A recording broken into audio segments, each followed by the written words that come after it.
It started with a message no one was meant to see, and a shift in palace behavior so abrupt it felt like the building itself was holding its breath. Buckingham Palace doesn't announce emergency meetings lightly.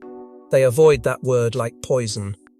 So when the palace suddenly confirms an urgent gathering about King Charles, the question isn't what happened, it's what they're trying to contain before it spreads. Because an emergency meeting isn't a discussion, it's a response to a threat already moving. Before we go deeper into what this really means for the royal family, make sure to subscribe so you don't miss a single update. Because the monarchy is built to look calm even when it's breaking. That's the craft. That's the discipline. When something goes wrong, the palace doesn't panic in public, it tightens the mask, smooths the edges, and pretends the world is still under control. So if the word emergency slips into the official atmosphere, it means the mask has started to crack. It means someone inside has decided silence is no longer safer than acknowledgement. And that decision only happens when the palace believes the story is already moving beyond the walls. The emergency wording is rare for one simple reason: it admits urgency. And urgency admits vulnerability. It suggests fear. It suggests a loss of control. It suggests that something isn't waiting for the next scheduled briefing, the next weekly meeting, the next carefully staged appearance. It's happening now, and it's demanding a response now. And when the palace moves with that kind of speed, it's not because they want to be transparent, it's because they want to survive whatever is coming.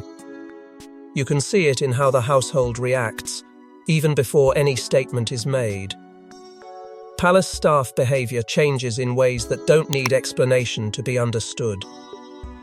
Restrictions appear where there were none. Schedules become suddenly rigid. Communications freeze. The kind of quiet lockdown that doesn't look dramatic from the outside, but feels unmistakable to anyone inside.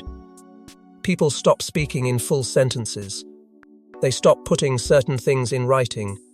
They start watching who is walking where. Because in a royal crisis, information is both a weapon and a liability, and the first instinct of the institution is always the same: contain the flow. That's how you know this meeting isn't about routine planning. Routine planning doesn't require tension you can taste. Routine planning doesn't cause doors to close a little faster and phones to be answered a little slower. Routine planning doesn't create that sharp sense that the palace is trying to gather its most trusted people before the wrong people gather first.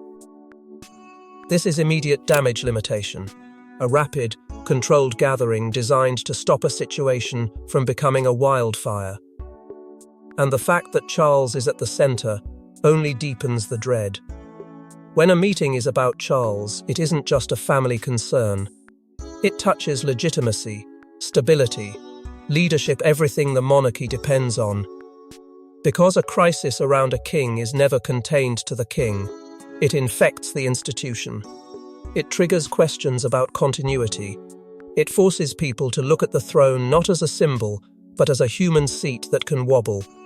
And the palace fears wobble more than it fears scandal, because wobble invites the world to imagine replacement. Then you hear the first whisper. The kind that doesn't travel through newspapers first, it travels through hallways and glances and pauses. It's bigger than we thought. That line lands like a door slamming shut, because it suggests this wasn't a small incident that spiraled. It suggests escalation. It suggests that someone tried to handle it quietly and failed. And failure inside the palace doesn't produce honesty. It produces urgency. It produces emergency meetings. But the most revealing detail isn't the meeting itself, it's who wasn't invited. Because in royal life, absence is never accidental. A missing figure can be a sign of distrust, a sign of protection, or a sign of internal conflict so sharp that certain people can't be in the room without making it worse. Not being invited doesn't mean irrelevance. Sometimes it means the opposite. Someone is being kept out because their presence changes the outcome. And when you realize that, you start to understand the true nature of this gathering. It isn't only about solving a problem. It's about controlling who gets to shape the solution.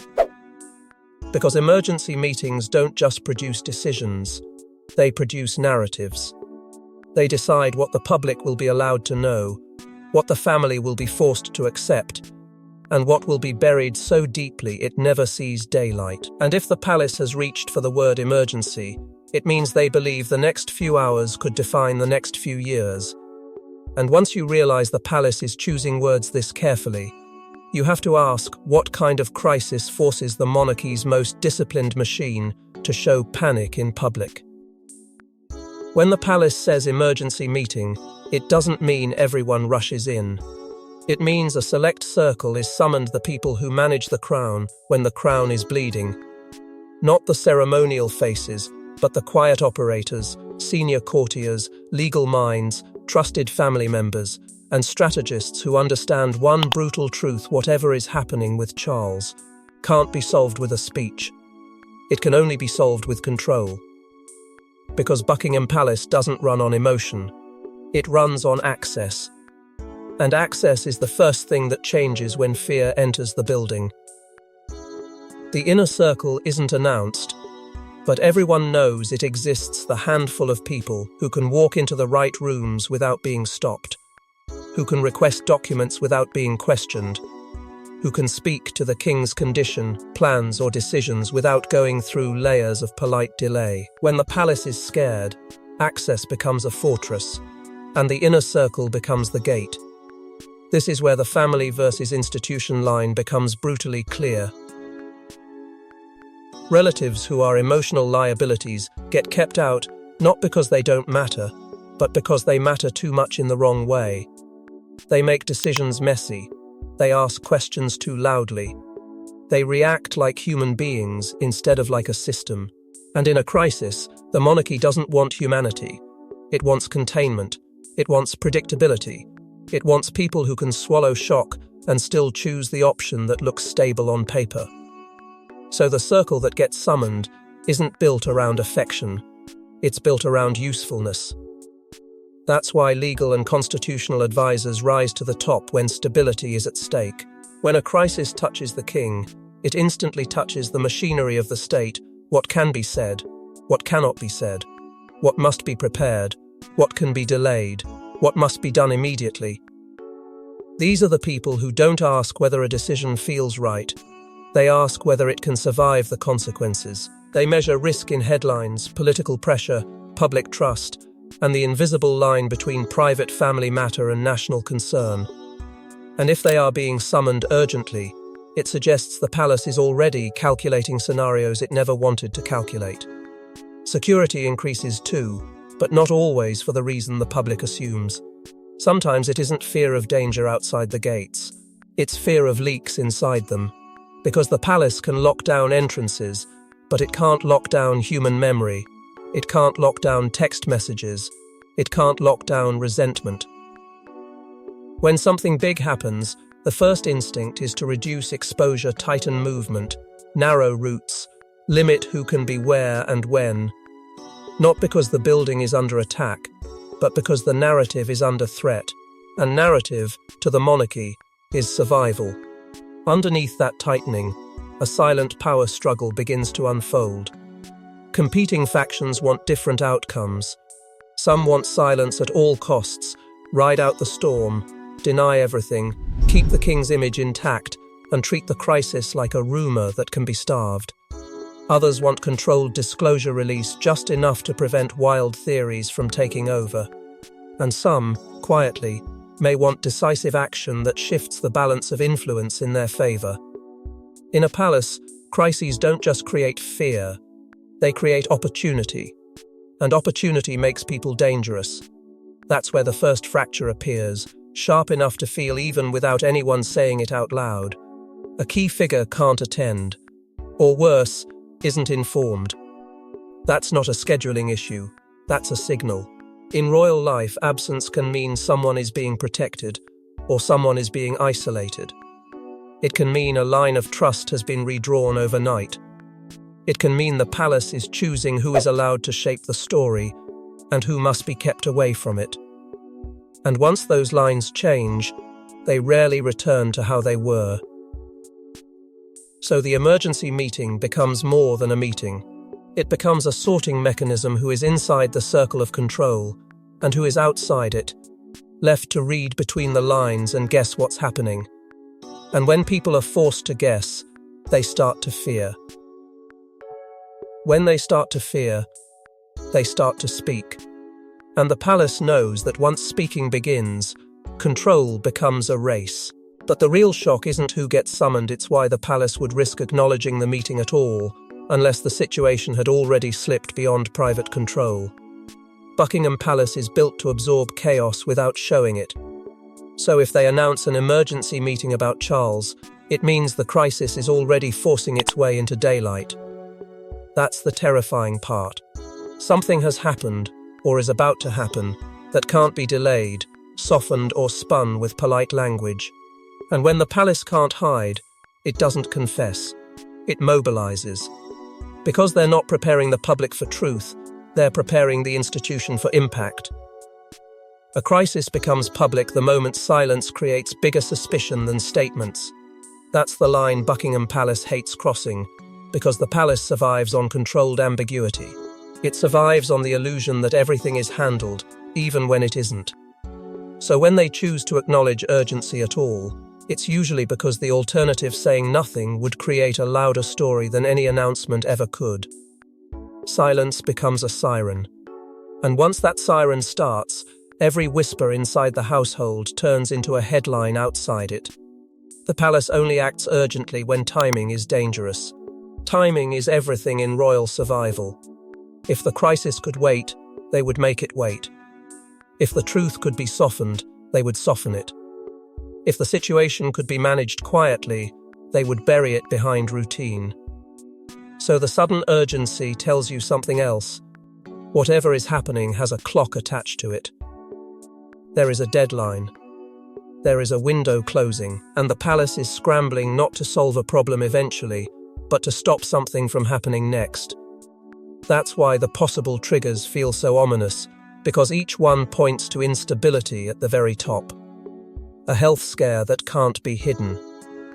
A constitutional question that forces legal minds to move faster than tradition. A major leak documents, recordings, messages that threatens to escape the palace's control. Or the most dangerous trigger of all, internal rebellion.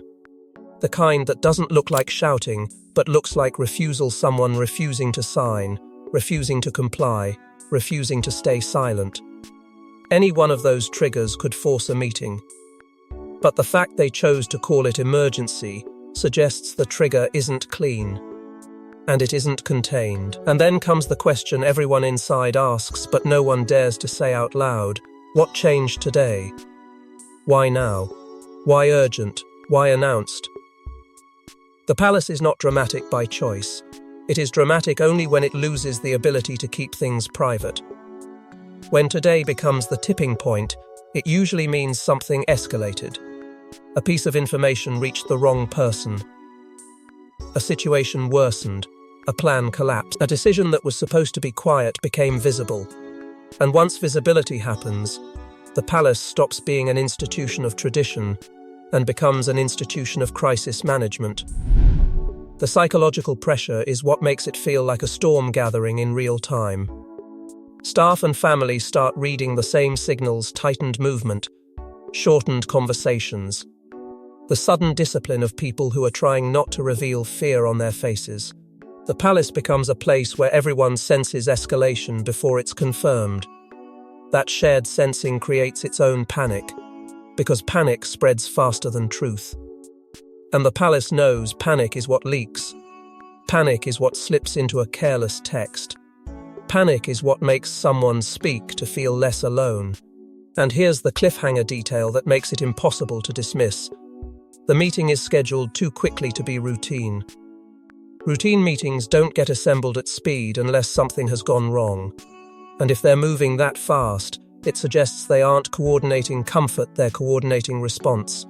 It suggests they're trying to align people before the narrative splinters, before the family divides, before the institution begins to contradict itself in public. Because the monarchy can survive scandals, rivalries, even public anger. What it struggles to survive is uncertainty at the top.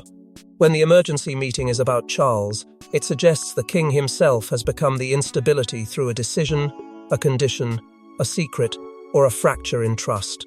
And that's what terrifies the palace.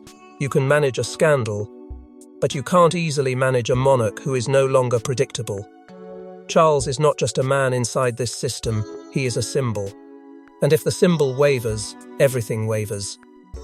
A king can become a crisis through health, through judgment, through private conflict that spills into institutional decisions. And beneath all of that runs the emotional undertow, guilt, regret, pressure, legacy anxiety, the invisible forces that can make a monarch move too quickly, choose too sharply, or resist counsel when counsel is most needed. When confidence collapses around a king, the family dynamic shifts instantly. Loyalty becomes strategic. Support becomes conditional. People stop asking what feels right and start asking what looks stable. The institution's fear is simple and brutal. The king's actions could trigger constitutional pressure the palace cannot outmaneuver with ceremony alone. And when that pressure rises, someone inevitably raises the words everyone dreads. Temporary measures. A phrase that sounds harmless but implies something enormous: adjusting roles, limiting decisions, reshaping appearances, preparing the public for change without admitting change. It's the kind of suggestion that doesn't appear unless the palace is staring at options it once believed it would never need. And when you follow the timing, you start to see the real story. The palace isn't responding to one problem, it's responding to a chain reaction. But the palace doesn't call an emergency meeting just to worry, it calls one to decide. And the decision they fear most is the one they may now be forced to consider. Emergency meetings inside Buckingham Palace aren't debates. They are veto rooms, places where options are weighed, sacrifices are chosen, and the narrative is engineered before anyone outside can see the smoke. If Charles is at the center, then the meeting is about containment. What can be admitted, what must be denied, and who will be protected if the truth threatens the crown. And the most chilling part is this: someone in that room will lose. Because before anyone speaks, the agenda is already being set. Not everything is allowed to be discussed, and that is how you know it's serious. Certain words become dangerous. Certain topics get redirected. Certain questions are treated like disloyalty.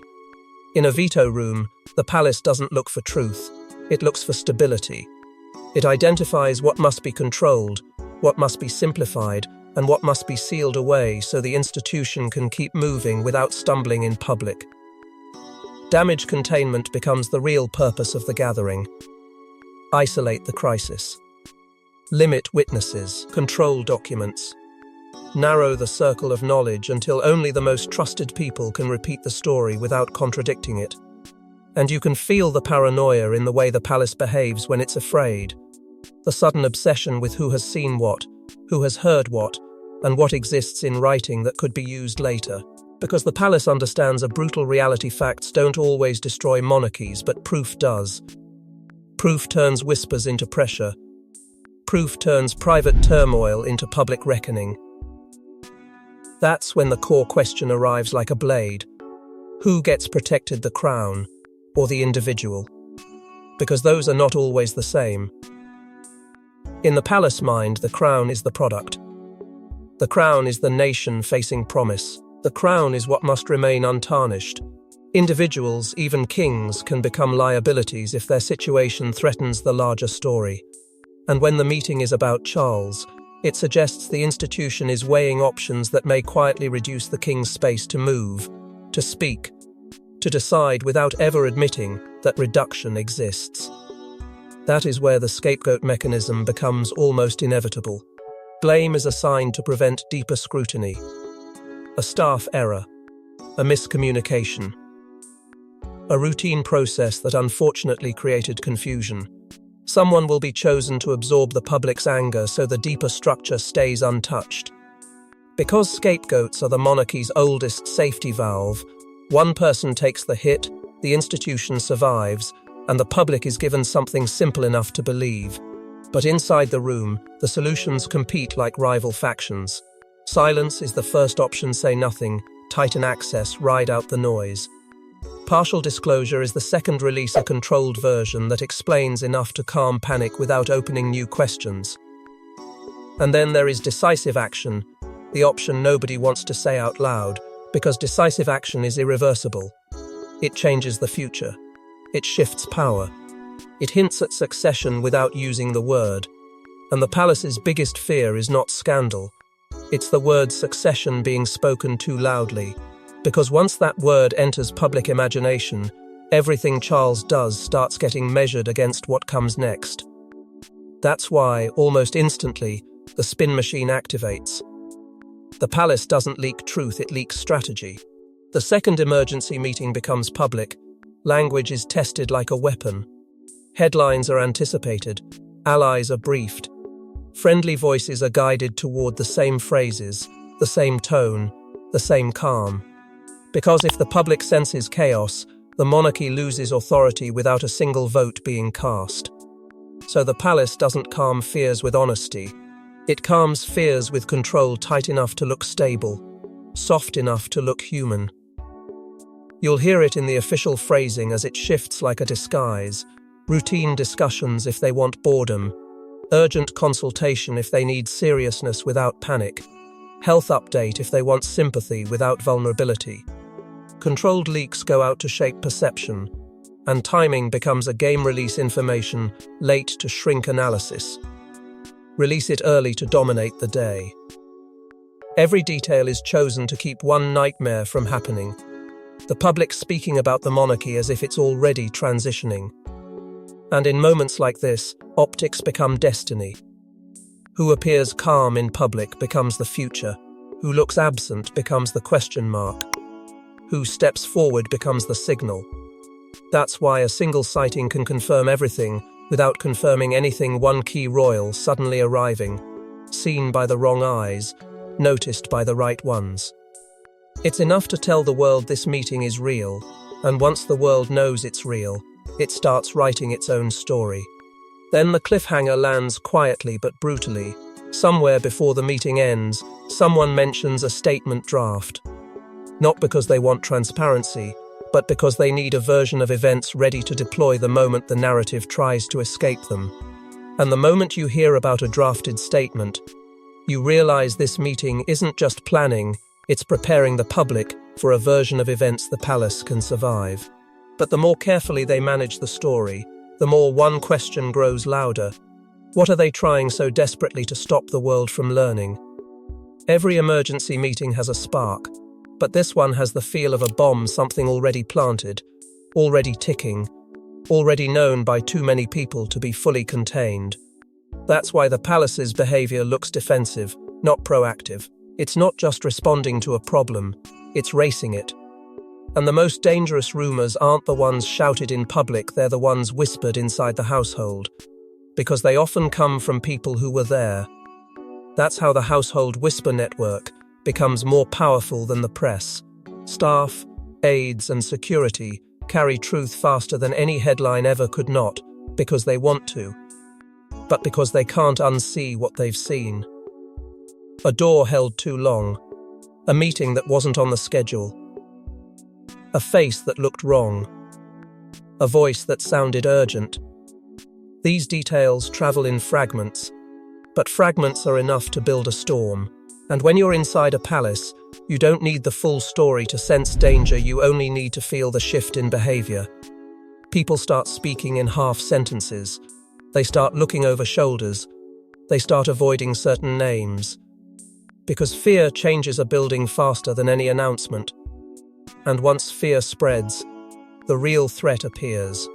Evidence. A leak threat isn't always a newspaper tip. Sometimes it's documents.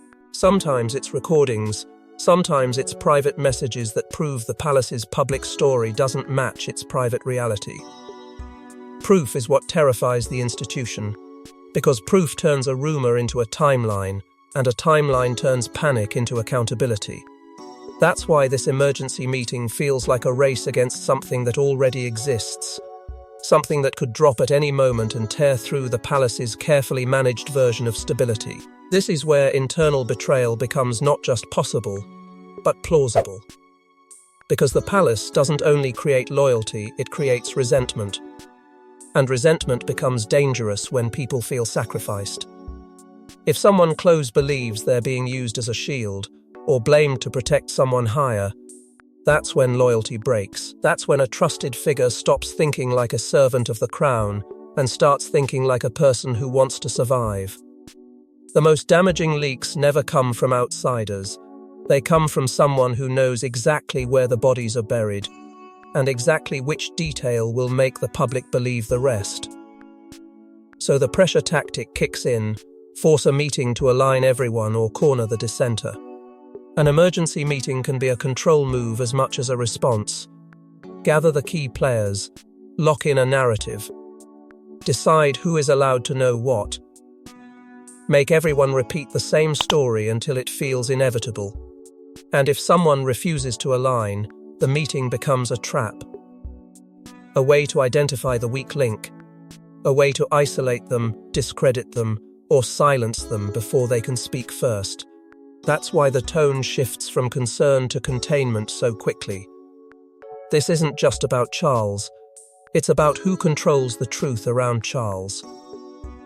And then comes the emotional shock that makes the whole thing feel even more volatile. People inside the palace are realizing they may be collateral damage. When an institution is scared, it protects itself. It doesn't protect feelings. It doesn't protect relationships. It protects continuity.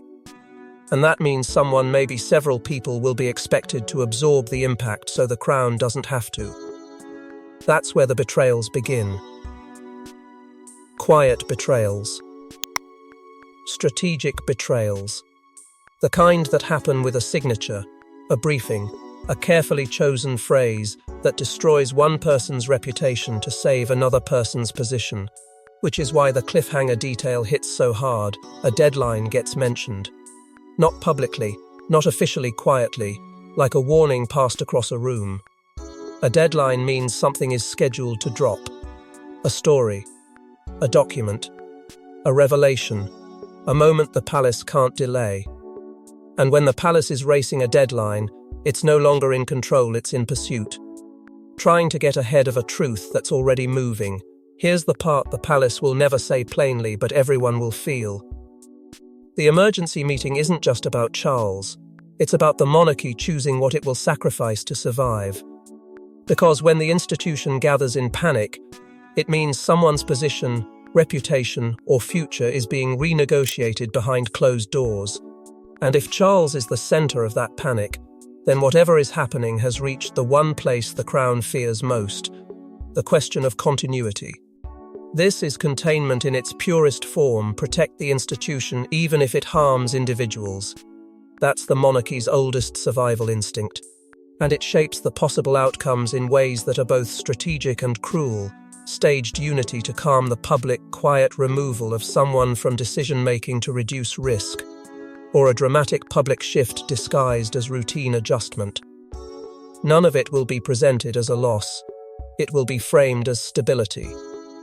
But stability always has a cost, and the people paying it rarely get to choose. The emotional cost is devastating because family members become collateral damage. The crown's brutality shows itself most clearly in these moments, when stability is prioritized over personal truth, when appearances are treated like oxygen, when loyalty is demanded even from those being sacrificed. That's why the statement that emerges from the meeting will feel too polished, too careful, too incomplete. A cliffhanger promise written into official language, enough to quiet panic for a moment, not enough to satisfy suspicion. And suspicion, once awakened, doesn't go back to sleep easily. Then comes the final twist that proves control is slipping. The meeting ends, but the leak still happens. Because when too many people know, someone always speaks by accident, by anger, or by survival. And the leak doesn't just expose a detail, it exposes the palace's desperation to contain it. It reveals the gap between what they said and what they feared. And once that gap is visible, the monarchy is no longer managing a crisis, it is living inside one. And if the palace is racing a deadline, then the final question becomes unavoidable. What happens to the monarchy if they don't win? Because once the palace admits an emergency, it's no longer just managing a crisis, it's living inside one. And the next revelation could decide whether Charles's reign survives at all. Thanks for watching. Please don't forget to like and subscribe, and we will see you in next one.